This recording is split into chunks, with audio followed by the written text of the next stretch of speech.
थानाय श्रांसाल रवीन्द्र बन बिस्कुमा पार्किं खाइमानति खरकसा बुखुगनो बुतक तै हाना पिना खाइमा बाय रमजाकमानि अपदास बन তিনি দরবার নগো তিসাজাকে দরবার নগ বন আলঙ্গর হরকা গতকাল দুপুর 12:30 থেকে 1টার সময় ওই রবীন্দ্র ভবনের এখানে যে একটা পার্কিং এরিয়া আছে ওইখানে অপু দাস নামে একজন ওনার একটা অ্যাকসেন্ট গাড়ি যার নাম্বার TR01AR0407 ওইটা পার্ক করেন। পার্ক করার পর ওইখানের যে পার্কিং ডিউটিতে যে ছিলেন একজন ভদ্রমহিলা উনি ওনার কাছে পার্কিংয়ের ফিটা চায়।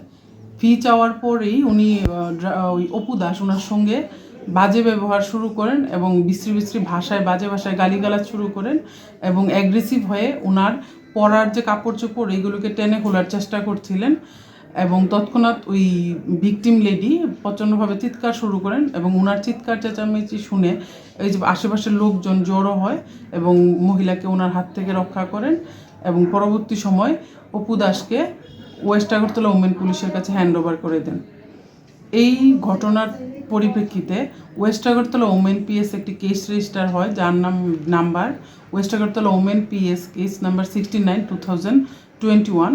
কেসটা রেজিস্টার হয় আন্ডার সেকশন 341, 554B এবং 325 আইপিসিতে এবং পরবর্তী সময় ভিকটিমকে জিবি হাসপাতালে ট্রিটমেন্টের জন্য নেওয়া হয়। আদালতে আজকে এই মামলার শুনানি হয় এবং মামলাটি উঠেন judicial magistrate first class court number 6-এ। ওইখানে ম্যাডাম দীর্ঘক্ষণ শুনানির পরে আসামিকে 4/10/2021 অবধি জেল রিমান্ডের অর্ডার দেন। মাননীয় জাস্টিস ছিলেন ম্যাডাম অপরাজিতা সিনহা। আপনার পরিচয় দিন। আমি মধুমিতা চৌধুরী, এপিপি।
তুমি